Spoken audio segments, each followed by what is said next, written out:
दृष्टि सब रघुनंदन की।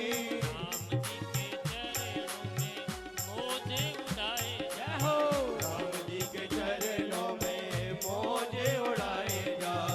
राम जी के चरणों में मोजे उड़ाए जा। सीताराम सीताराम सीताराम गाए जा। राम जी के चरणों में मन को लगाए जा।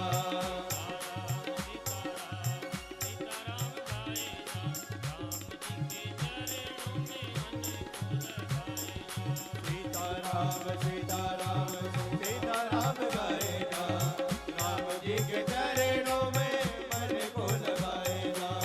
सीताराम सीताराम सीताराम गाए जा। राम जी के चरणों में मन को लगाए जा। सीताराम सीताराम सीताराम गाए जा। राम जी के चरणों में मन को लगाए जा। राम जी के चरणों में मन को लगाए जा।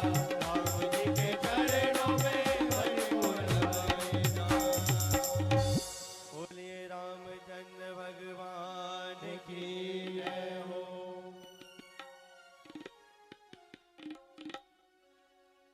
बोले वृंदावन बिहारी लाल की जय हो। सुखदेव जी कहते हैं राजन, अब चंद्रवंश की परम पुण्यमयी कथा का श्रवण करें। भगवान नारायण के नाभि कमल से ब्रह्मा के बेटा अत्रि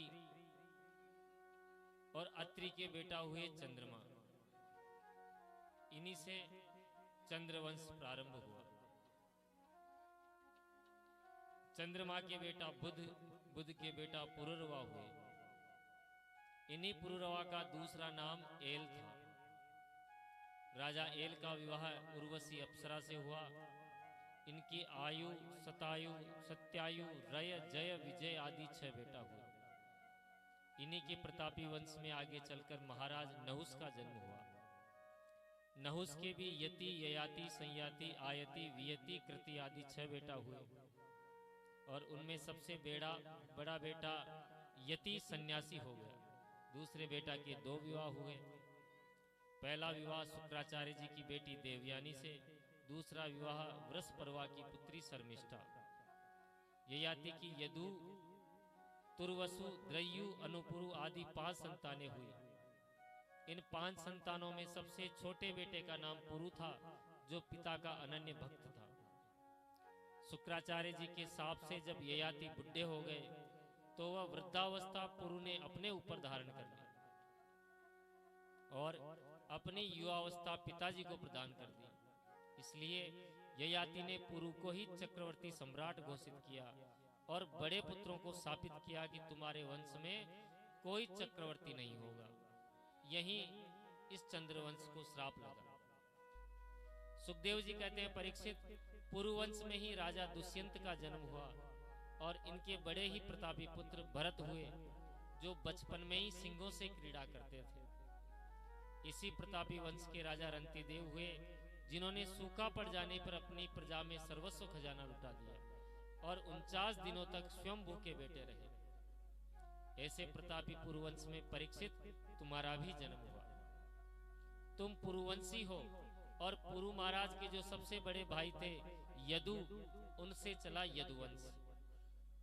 यदुवंश में भी अजमीढ़, देवमीढ़, सूरसेन प्रभृति आदि बड़े बड़े प्रतापी राजा हुए।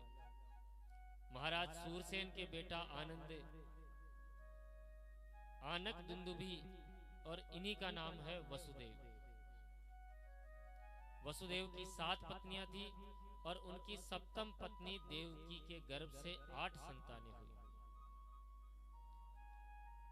कथितो वंश विस्तारो भवता सोम सूर्ययोः राज्ञाम चोभय वंश्यानां चरितम परमाद्भुतम यदश्चो धर्मशीलस्य नितराम मुनि सत्तम तत्रांसेनावतीर्णस्य विष्णु वीर्याणि संसन।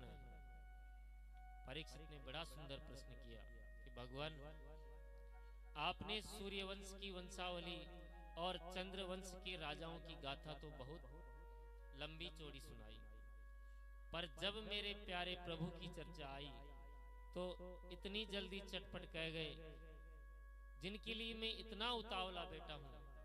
मैं ये जानना चाहता हूं कि परम धर्मशील महाराज यदु के वंश में मेरे प्रभु का प्राकट्य अपने अंशों के साथ कैसे हुआ।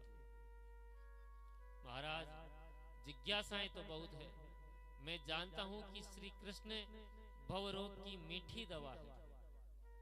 देखो, दवाइयां भी अनेक प्रकार की होती है।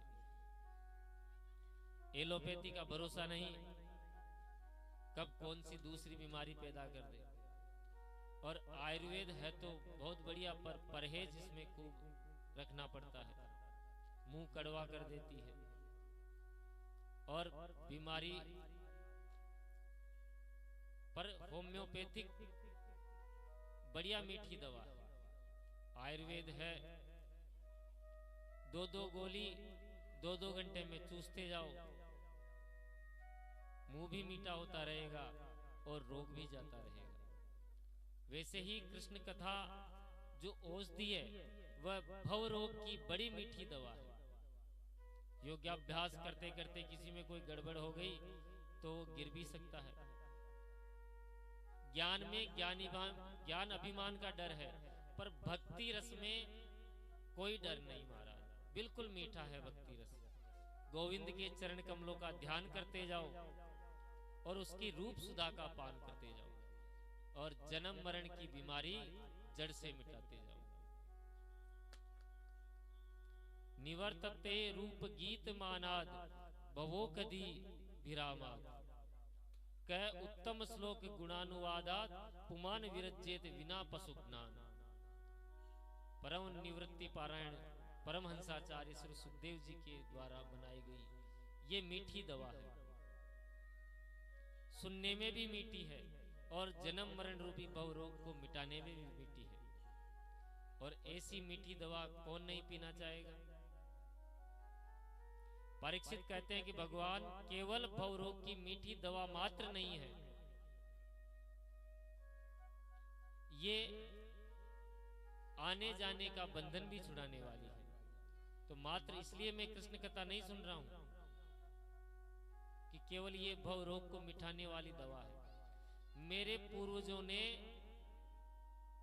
जिस नौका में बैठकर ये जीवन यात्रा पार करी, कौरव सैन्य सागर से मेरे पूर्वजों को जो पार लगाए थे, कौरवों की सेना इतनी विशाल थी महाराज, विशाल समुद्र के समान, जिसमें भीष्म पितामह द्रोणाचार्य जैसे मगरमच्छ थे। ऐसे मगरमच्छों से भरा हुआ कौरव सैन्य सागर मेरे प्रभु ने अपनी कृपामयी नौका में बैठाकर मुझे पार कराया, मेरे पूर्वजों को पार करा दिया। जैसे बछड़े के खुर से बने गड्ढे को पार करने में कोई कठिनाई नहीं होती, ऐसे ही मेरे पूर्वजों को इस कृष्णमयी नौका में बैठकर पार होने में कोई कठिनाई नहीं हुई। श्री सुखदेव जी बोले, परीक्षित ये तो तुम्हारे दादाजी का संबंध है, तुम्हारा क्या संबंध है। परीक्षित बोले, महाराज आज उनकी कृपा से ही मैं सामने बैठा हूं। अरे मैं तो जन्म ही नहीं ले पाता, जन्म पूर्व ही मर जाता। द्रोणाचार्य के पुत्र अश्वत्थामा ने ब्रह्मास्त्र का प्रयोग करके मुझे मात्र गर्भ में ही नष्ट कर दिया होता, यदि प्रभु सुदर्शन चक्र लेकर मेरे सामने नहीं खड़े होते। मां के गर्भ में ही प्रभु ने मुझे दर्शन दिए, ब्रह्मास्त्र को शांत कर दिया। ध्यान दें, जब प्रथम स्कंद की चर्चा हो रही थी तब श्री सूत जी महाराज परीक्षित के जन्म की तो उन्होंने कहा कि गदा लेकर भगवान आए थे, और परीक्षित कह रहे हैं कि सुदर्शन चक्र लेकर आए थे। तो गदा लेकर आए अथवा सुदर्शन, छोटे से बालक को सुदर्शन इतनी तेज घूम रहा था, तो ज्यादा तेज कोई चीज घूमती है तो स्थायी दिखती है, तो परीक्षित को वो सुदर्शन चक्र ही लगा, जैसे सुदर्शन चक्र नाच रहा है। परीक्षित कहते हैं, भगवान वह मेरे जीवन दाता है, और जीवन दाता से बड़ा संबंध और क्या हो सकता है।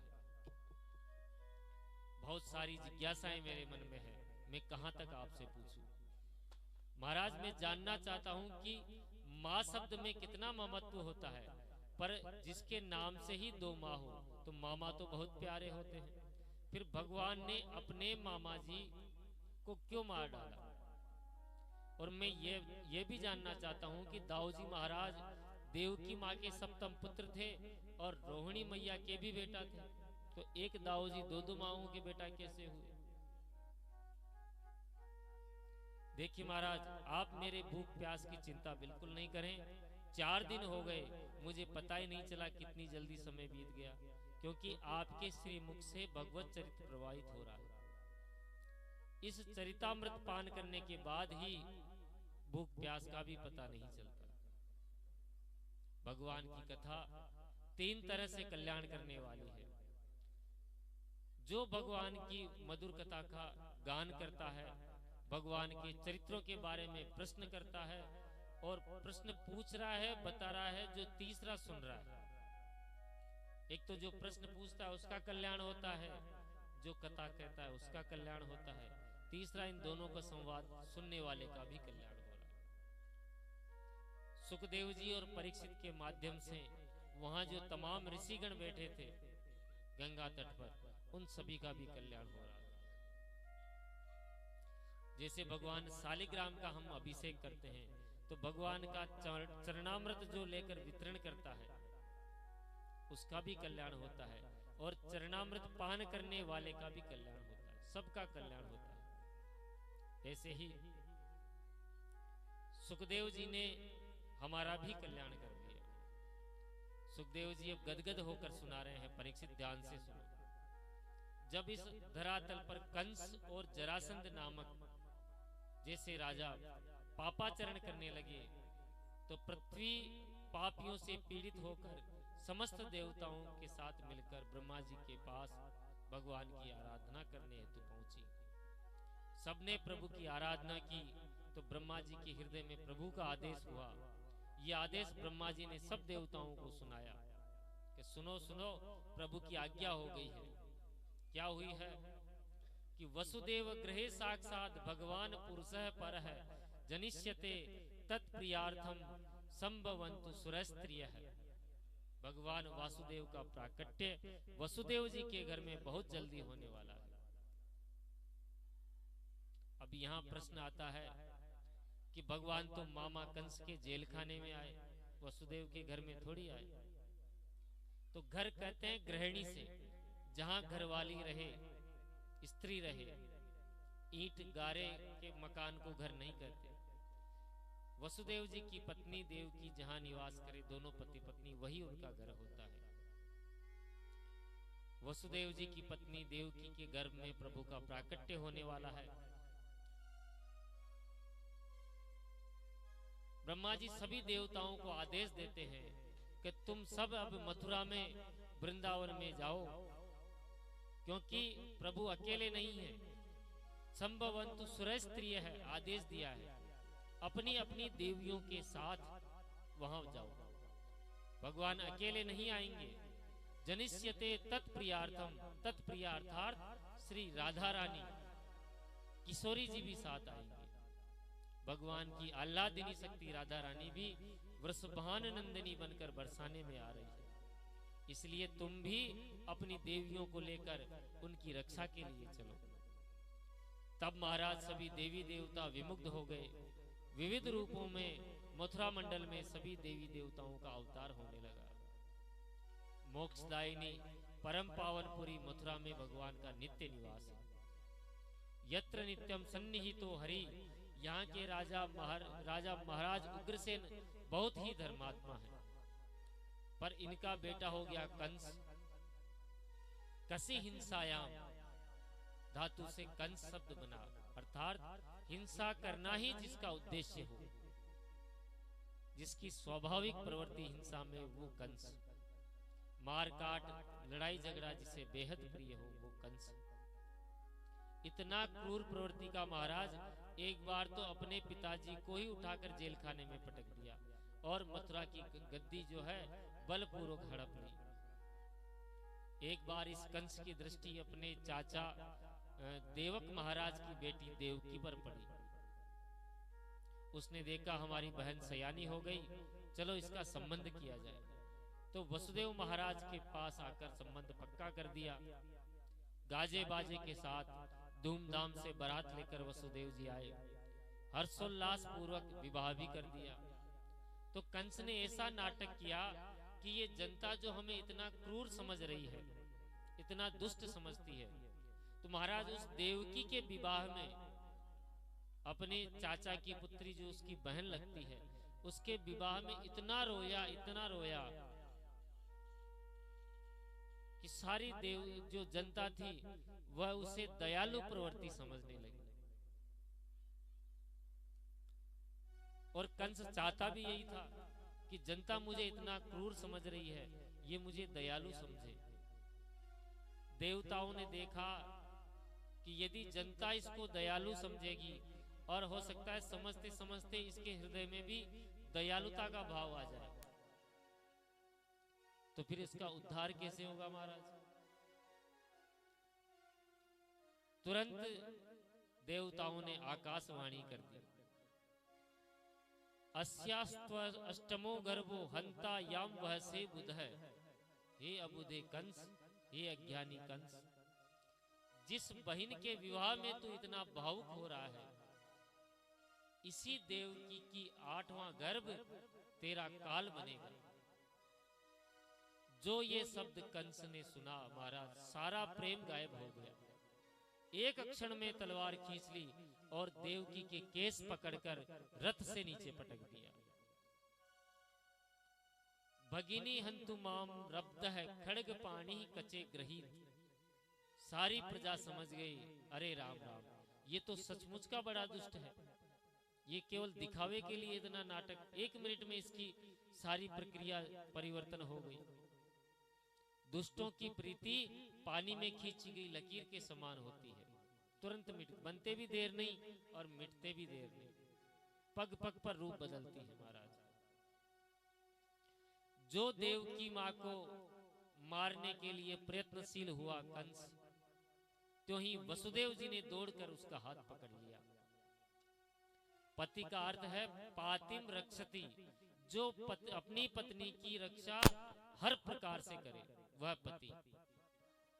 तो हाथ पकड़कर महाराज वसुदेव जी ने विवेक से काम लिया। कंस को समझाया, महाराज चारों तरफ आपकी वीरता का परचम फहरा रहा, डंका बज रहा है। सा कथम भगिनी हन्यात, और ऐसा वीर बनकर, ऐसा वीर होकर आप अपनी बहन को मार रहे हैं। अरे वीर पुरुष तो स्त्री जाति पर हाथ भी नहीं उठा सकता, तुम कैसे वीर हो। और ये केवल स्त्री थोड़ी है, तुम्हारी छोटी बहन भी है। और महाराज छोटी बहन तो बेटी के समान होती है, और बेटी भी कैसी, इस समय नव विवाहिता वधू है। ये नव वधू बनकर आपके सामने विराजमान है, उसे सौभाग्य का आशीर्वाद दीजिए। इस समय आप उसे खड़ग पर प्रहार करेंगे, खड़ग से कितना बड़ा नाम कलंकित हो जाएगा महाराज, जरा सोचिए। आप तो बड़े दयालु हैं, कुछ तो इस बेचारी पर दया कीजिए। देखो तुम्हारे इस क्रोध को देखकर ये कितना कांप रही है, क्या अपराध किया इस बेचारी ने। कंस ने कहा कि कह तो तुम बिल्कुल ठीक रहे हो वसुदेव, पर ये मेरे काल को जन्म देगी, उसका मैं क्या करूं। वसुदेव ने कहा कि मृत्यु तो प्राणी की सगी बहन होती है महाराज। जीव जब जन्म लेता है तो उसकी मृत्यु भी साथ के साथ ही जन्म लेती है। कब और कहां कैसे मरना है, ये जीव का जन्म के साथ ही तय हो जाता है। मृत्युर जन्म वताम वीर देहे न स जायते अद्य वाप्त सतांदे वा मृत्युर वे प्राणी नाम ध्रुव है। महाराज प्रत्येक प्राणी की मृत्यु अटल है, इसे कोई टाल नहीं सकता। बहुतों ने प्रयत्न किया पर कोई टाल नहीं सका। अतः आप अपनी बहन का मृत्यु का जो कलंक है वह अपने माथे पर न लें। कंस ने कहा कि ये सब बकवास मुझे पसंद नहीं।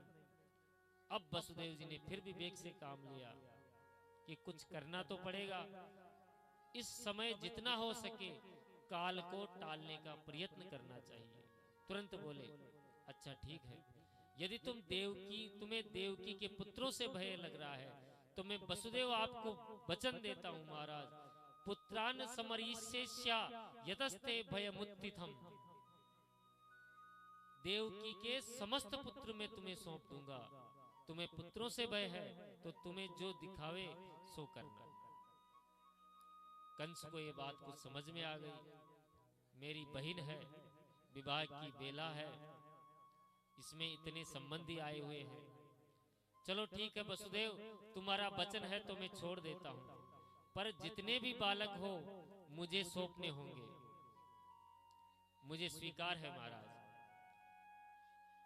कंस ने दोनों दंपत्ति को अपने बंदी गृह में डाल दिया। मृत्यु जब सामने उपस्थित हो तो विवेकशील पुरुष को चाहिए जितना हो सके उसे टाल देने का प्रयास करे, और यही वसुदेव जी ने किया। अरे 8 बच्चे होंगे तब होंगे, और होंगे कि नहीं होंगे ये भी कोई पक्का नहीं है, और हो भी गए तो 8 बच्चे होने तक ये कंस जिंदा रहेगा कि नहीं रहेगा इसकी भी कोई गारंटी नहीं है, सब भविष्य के गर्त में छिपा है। तो वर्तमान में वसुदेव जी ने मृत्यु को तो टाल दिया, इसलिए वसुदेव जी ने विवेक पूर्वक कंस को समझाकर उस समय देवकी की मृत्यु को टाल दिया। विवेक से काम लेकर बंदी गृह स्वीकार कर लिया महाराज। कालांतर में वसुदेव जी के यहाँ कीर्तिमान नामक प्रथम पुत्र हुआ, जिसे लाकर वसुदेव जी ने अपने हाथों से कंस को सौंप दिया। इसे जो ही कंस को सौंपा, कंस बड़ा प्रसन्न हुआ। वसुदेव, तुम्हारी इस वचनबद्धता से मैं बहुत प्रसन्न हो गया। अरे मुझे तुम्हारे जो है अष्टम पुत्र से मृत्यु का भय है, और ये तुम्हारा प्रथम पुत्र हुआ है, जाओ इसे वापस ले जाओ, इससे मुझे कोई भय नहीं। क्योंकि उस प्रथम पुत्र को देखते ही कंस के हृदय में दयालुता की भावना आ गई। पर फिर देवताओं ने सोचा अगर ये फिर दयालु हो गया तो दयालु को भगवान कैसे मारेंगे। तो उसी समय नारद जी बीणा बजाते हुए नारायण नारायण करते हुए वहां प्रकट हुए, और एक कमल का पुष्प लिया और कमल के पुष्प में एक पाखुड़ी तोड़ी और बोली, बताओ कंस, इसमें पहली से 8वीं कौन सी और 8वीं से पहली कौन सी, क्योंकि ये जो पहली है वही 8वीं है, 8वीं है वही पहली है। कंस ने तुरंत समझ गए कि ओहो गुरुदेव, आपने मुझे अच्छा मार्गदर्शन दिया। देखो, मूर्ख और संख दूसरे की फूंक से ही बचते हैं। एक क्षण में वसुदेव जी को वापस बुला लिया और पैर पकड़कर घुमाकर दीवार पर पटक दिया। इस प्रकार कंस के हाथों देवकी के 6 पुत्रों की हत्या हुई महाराज। अब सप्तम गर्भ में साक्षात संकर्षण भगवान शेष जी पधारे। भगवान ने योग माया के प्रभाव से योग माया को बुलाकर कहा कि देवी एक काम करो, संकर्षण का आकर्षण करके देवकी के गर्भ से रोहिणी के गर्भ में पहुंचा दो, और तुम यशोदा के गर्भ में पुत्री बनकर प्रकट हो जाओ। मैं देवकी का अष्टम पुत्र बनकर आ रहा हूं। कंस तुम्हें साधारण कन्या समझकर मारने का उद्यम करेगा तो तुम अष्टभुजी बनकर प्रकट हो जाना, फिर देखो तुम्हारी कितनी पूजा होती है। दुर्गा मैया, चंडिका मैया, शारदा मैया, अंबिका मैया, कात्यायनी मैया, अनेक मैया बनकर तुम घरों घर में पूजी जाओगी। वर्ष में 2-2 बार 9 दुर्गाओं में तुम्हारी जय जयकार होगी। भगवान का यही वचन पाकर योग माया प्रसन्न हो गई। योग माया ने वही किया जो प्रभु ने कहा। कंस को भ्रांति हो गई कि देवकी के सप्तम गर्भ का गर्भपात हो गया। अब अष्टम गर्भ में भगवान पधारे तो देवकी माँ का जो मुख कमल है वह बड़ा जगमगाने लगा महाराज। इतना तेज मुखमंडल पर आ गया कि बंदी गृह का सारा अंधेरा दूर हो गया। कंस सोचने लगा कि मैंने देवकी को इतना तेज युद्ध कभी नहीं देखा, क्यों नहीं इसे मार दूं। मैं समझ गया कि देवकी के गर्भ में मेरा शत्रु प्रविष्ट हो चुका है। आहेस में प्राण हरो हरिर गुहाम ध्रुवम श्रिंतो यन्न पुरे यमी दृषि। कंस ने भी देखा तो सोचने लगा कि ये देवकी पहले इतनी सुंदरी और इतनी तेजस्वनी मैंने कभी नहीं देखी महाराज। इसका मतलब कि मेरा जो प्राण हरता है वह हरि है और वह देवकी के गर्भ गुहा में आ चुका है। किमध्य तस्मिन् करणीयम, ऐसी स्थिति में मुझे क्या करना चाहिए। मारने का विचार कर कर कृष्ण कंस जो है बंदी गृह में आया और जो ही देवकी माँ के सामने खड़ा हुआ उसके विचार बदल गए। आहा, मेरी बहन कितनी सुंदर लग रही है, प्रणाम करने योग्य है, मैं इसे कैसे मारूं। उसके महाराज विचार ही बदल गए मारने के, वह मार नहीं सका। पुनः वापस अपने महल में गया और महल में जाते ही फिर सोचने लगा, जो भी है तो मेरा काल, उसे मारना ही चाहिए। यह विचार कर कर वापस वह बंदी गृह में आता तो महाराज बंदी गृह में फिर देवकी माँ का फिर दर्शन करता और फिर उसके विचार बदल जाते। बहन की हत्या नहीं करनी चाहिए। अरे बहन की हत्या क्या, बाल हत्या भी नहीं करनी चाहिए। जो कंस देवकी माँ के 6 संतानों को मार चुका है उसके मन में ये विचार आ रहा है कि बाल हत्या नहीं करनी चाहिए। अरे जीवन में इतना कलंक लगेगा कि धोते नहीं बनेगा। अरे छोड़ो, इतने मर गए, फिर विचार आता है वापस महल में जाते ही, इतने मर गए, इसको भी ठिकाने लगा दूंगा, सोचकर चला जाता है। पर जैसे ही घर पहुंचता है महाराज तो माथा गर्म हो जाता है। फिर सोचता है खतरा नहीं लेना चाहिए और जब देवकी माँ के सामने आता है फिर विचार बदल जाता है। ये स्थिति हो गई महाराज कंस की। उठते बैठते चलते फिरते खाते सोते 24 घंटे वो काला काला मुरली वाला इसकी आंखों में नाचने लगा। हर तरफ वही वो नजर आने लगा। और जब देवताओं ने देखा कि माँ के गर्भ में गोविंद आ गए हैं तो सोचने लगे कि चलो स्वागत गान करते हैं, भगवान का सम्मान करना चाहिए। सारे देवता आ गए, ब्रह्मा जी आ गए, हमारे भोले बाबा आ गए। ब्रह्मा जी को और भोले बाबा को आगे करके सब देवता उस बंदी गृह में पहुंच गए। बंदी गृह में पहुंचकर गर्भस्थ गोविंद की स्तुति प्रारंभ कर दी महाराज। इसे गर्भ स्तुति कहते हैं। सारी प्रकृति आज प्रभु के स्वागत में सुसज्जित हो गई। आइए हम भी प्रभु के स्वागत गान करते हैं। स्वागतम कृष्णा शरणागतम कृष्णा, स्वागतम कृष्णा शरणागतम कृष्णा, स्वागतम कृष्णा शरणागतम कृष्णा, स्वागतम कृष्णा शरणागतम कृष्णा,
कृष्ण कन्हैया लाल की जय हो। सत्याव्रतं सत्यपरं हिद्रात्यां सत्यस्य योनिः निहितां च सत्ये सत्यस्य सत्यामृतसत्यनेत्रां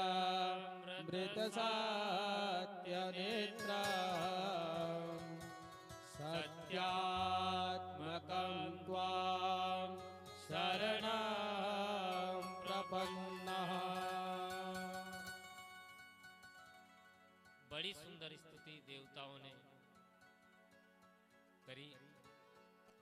सत्यव्रतम सत्य परमम च सत्यम, भगवान श्री कृष्ण को सत्य सत्य रूप में ही कहकर पुकारा,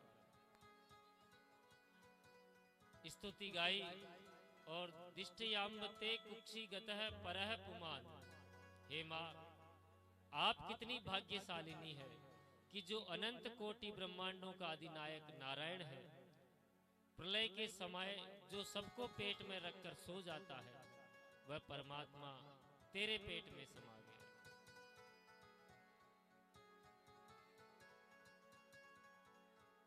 इसलिए अब तुम्हें कंस से डरने की कोई आवश्यकता नहीं। इस प्रकार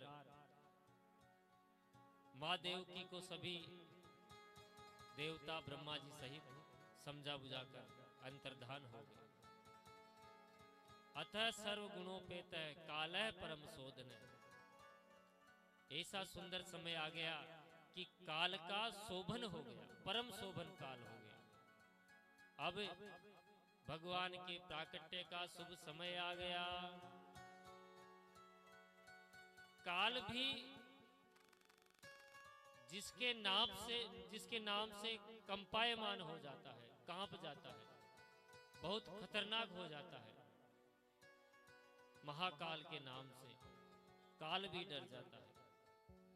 पर आज भगवान के जन्म के अवसर पर कालः परम शोभनम, वो काल भी परम शोभायमान हो गया महाराज।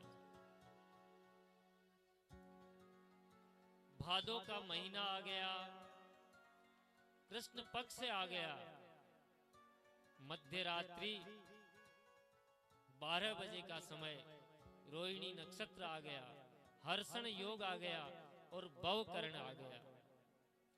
उसी समय अचानक देवकी वसुदेव के सम्मुख चतुर्भुज दिव्य नारायण रूप प्रकट हो गए।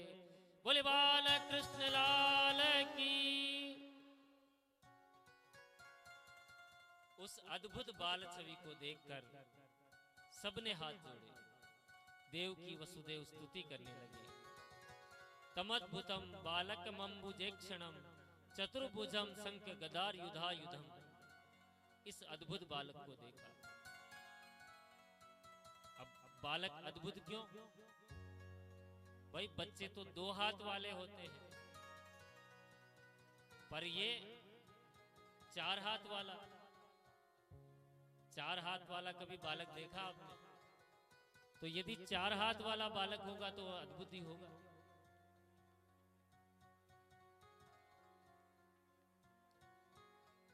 दूसरी बात, बालक का जब जन्म होता है तो वह आंखें बंद किए हुए रहता है, पर इसकी कमल जैसी मोटी मोटी आंखें। बालक नग्न पैदा होता है तो ये पीतांबर पहने आया है। कैसे? जैसे लोचन अभिरामा तनु घन श्यामा निज आयुध भुज चारी भूषण बन माला नयन विशाला शोभा सिंधु खरारी।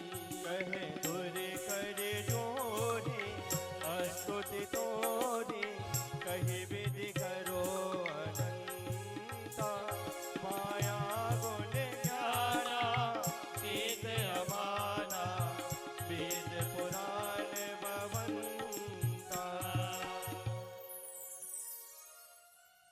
बालक 2 हाथ वाला होता है, ये 4 हाथ वाला है। ऐसी अद्भुत छवि को देखकर वसुदेव जी ने प्रणाम किया। कह दुई कर जोरी अस्तुति तोरी, कई विधि करो अनंता। प्रभु मैं पहचान गया, आप प्रकृति से परे साक्षात परम पुरुष श्रीमन नारायण हो, साक्षात आनंद स्वरूप हो। देव की मैया डरने लगी।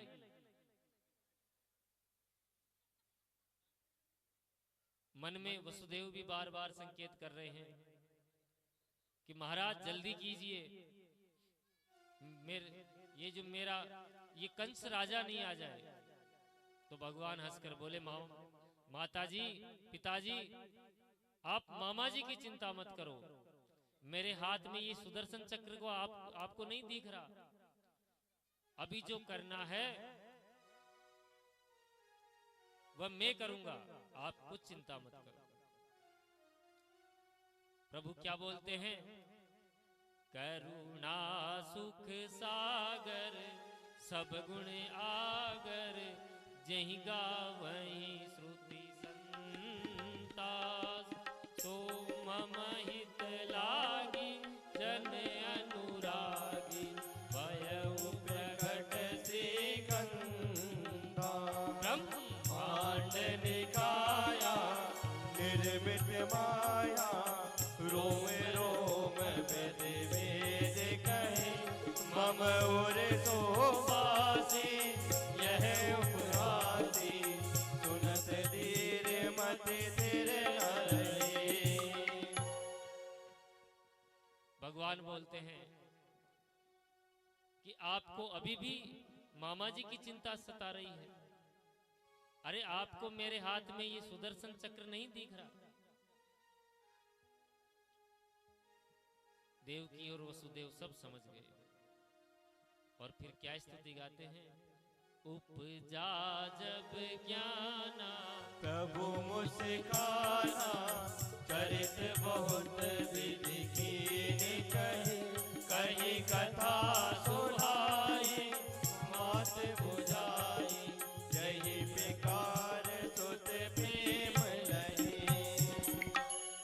पर माता जी कहती है कि मैंने तो आपको पुत्र रूप में पाने की इच्छा की थी, कहीं 4 हाथ के थोड़ी बेटा होते हैं। तो मुझे आप वही पुत्र रूप में चाहिए प्रभु, जिस रूप में मेरी कामना की थी। और प्रभु तुरंत माता पुनि बोली, सोमति डोली तजहु तात यह रूपा। ये जैसे सुरीला अति प्रियशीला, यह सुख परम अनूपा। तुरंत ठाकुर जी ने वही शिशु रूप ले लिया और छोटे से नन्हे से बालक हो गए। सुनी बचन सुजाना, रोदन ठाना, कोई बालक सुर भूपा। यह चरित ये गवै हरि पद पावै, तीन परहि भवभूपा। दीन परहि भव। बोल कृष्ण कन्हैया लाल की जय हो। सुनी बचन सुजाना, रोदन ठाना। ठाकुर जी ज्यों ही छोटे बालक के रूप में आए और जोरदार रोने लगे। पर यहां प्रभु रोए बिल्कुल नहीं। क्यों? बंदी गृह में है। रामावतार में ठाकुर जी रोए राम रूप में, तो बहुत से दास दासियां दौड़े चले आए बधावा लेने के लिए। पर यदि यहां ठाकुर जी रोने लग जाएं तो सारे बंदी आ जाएंगे मारने के लिए। तो ठाकुर जी रोए नहीं। तुष्णी बबू में भगवान बिल्कुल चुपचाप देव की मां की गोद में सोते रहे। वसुदेव जी ने तुरंत उठाकर हृदय से लगा लिया और सूप में लिटाकर भगवान को अपने सिर पर धारण कर जैसे ही सिर पर भगवान को आसीन किया, ध्यान देना महाराज, यहां जैसे ही भगवान को धारण किया सारी बेड़ियां खुल गई। जब तक ठाकुर जी को धारण नहीं किया तब तक बेड़ियां पड़ी रही। जैसे ही सिर पर भगवान को आसीन किया, हथकड़ियां बेड़ियां खुल गई, किवाड़ अपने आप खुलते चले गए। जब बाहर निकले वसुदेव जी तो पहरेदार खर्राटे मारकर सो गए। इस प्रसंग का बड़ा आध्यात्मिक अर्थ है। जैसे ही आप ब्रह्म का संबंध अपने से स्थापित कर लोगे, ब्रह्म साक्षात्कार यदि कोई जीव कर लेता है तो उसके सारे भव बंधन अपने आप खुल जाते हैं। जितनी भी बेड़ियां पड़ी हुई, जितने अज्ञान के कपाट हैं, द्वार हैं, वो सब खुल जाते हैं, सब हट जाते हैं। जितने भी काम क्रोध आदि शत्रु घेरे हैं सब सो जाते हैं। जीव वसुदेव जी की तरह शुद्ध हो जाता है, विमुक्त हो जाता है। पर ब्रह्म से संबंध छोड़कर जब माया रूपी कन्या से संबंध जोड़ता है फिर बंध जाता है। वसुदेव जी ने लाला को जैसे ही धारण किया, लेकर चले तो आकाश के मेघ मंडलों ने देखा, वाह हम भी सांवले और हमारे प्रभु जी भी सांवले, हम भी घनश्याम और ये भी घनश्याम, तो चलो इनका स्वागत करते हैं। पर कैसे? प्रभु ने छूट दे रखी है, जो तुम्हारे पास है वही हमें दे दो। तो मेघ मंडलों के पास क्या है? जल है। चलो जल ही छोड़ना प्रारंभ कर दे। शेष भगवान ने को लगा कि सरकार छोटे से है और ये पानी बरसा रहे हैं। शेषो नुगाद वारी निर्वाणयन फणे, अपने 1000 फणों का छत्र तान कर जल वृष्टि को रोकते हुए वसुदेव जी के पीछे पीछे चल पड़े। जैसे ही यमुना जी ने देखा मेरे प्राण धन प्रियतम पधार रहे हैं, तो बिना पाद प्रक्षालन किए नहीं जाने दूंगी। उमड़ घुमड़ कर यमुना जी का जल वसुदेव जी के कंठ तक आ गया। प्रभु जान गए कि देवी जी को चरण छूने की पड़ी है और पिताजी डूबे चले जा रहे हैं। सो तुरंत अपना चरण नीचे लटका दिया महाराज, और जैसे ही चरण कमलों का स्पर्श जल से हुआ, पाद प्रक्षालन हुआ, यमुना जी वसुदेव के घुटनों के बराबर हो गई। बोले यमुना मैया की जय हो। इस प्रकार से यमुना पार करके वसुदेव जी नंद भवन पहुंच गए। वहां योग माया के प्रताप से सारे ब्रजवासी खर्राटे भरकर सो रहे हैं। धीरे से प्रसूतिका के भवन में जाकर लाला को सुला दिया और जसोदा मैया के हाथ में दीजिए, अभी बाबा के हाथ में नहीं आया है।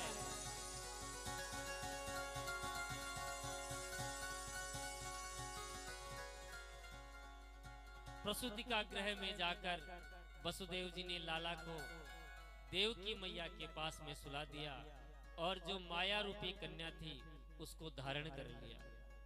लाली को उठा लिया। जैसे ही बंदी गृह में वापस आए कि वो कन्या गला फाड़ फाड़ कर रोने लगी। देखो अभी बधाई चालू नहीं हुई, शांति से बैठे रहे।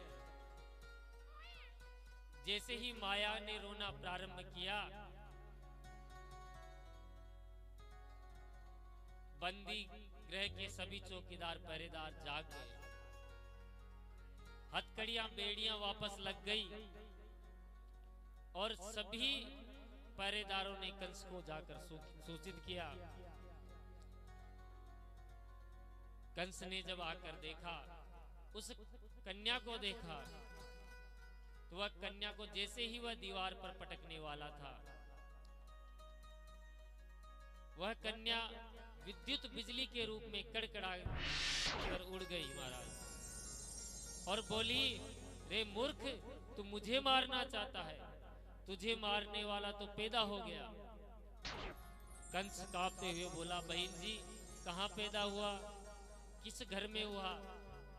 उस कन्या ने कहा, सारी जन्मपत्री मैं ही थोड़ी बताऊंगी, अपने आप ढूंढ। वो जो तेरा शत्रु है तेरे आसपास ही है, अपने आप ढूंढ निकाल। यूं कहकर वो देवी तो अंतर्धान हो गई। अब कंस बुरी तरह घबरा गया, अपनी बहन देवकी के चरणों में गिर पड़ा। बोला, बहन जी, जीवन में पहली बार पता चला कि आजकल देवता लोग भी झूठ बोलने लगे। देवमप्य नृतम भक्ति न मृत्या एव केवलम। पहले आकाशवाणी हुई थी तेरा लाल ही मेरा काल होगा, और अब ये देवी कहकर गई कि तेरा काल कहीं और पैदा हो गया। इन दोनों में से कोई एक तो झूठा है। हे भगवान, मैंने देवताओं के वचनों पर भरोसा कर तेरे बच्चों को मार डाला। बहन, मेरे अपराध को क्षमा करना। बार बार गिड़गिड़ा कर क्षमा मांगी। बेचारी देवकी क्या कह पाती, क्षमा करके विदा कर दिया। देवकी वसुदेव को कंस ने मुक्त कर दिया और तुरंत राक्षसों को बुलाकर कहा, सुनो, 1 महीने में जितने बच्चे पैदा हुए सबको मार डालो। चारों ओर कंस के राक्षस फैल गए। सुखदेव कहते हैं, परीक्षित, विप्रा गावस्य वेदास्य तपः सत्यम दमः समः श्रद्धा दया तितिक्षा च कृतवस्य हरेस्तु नः।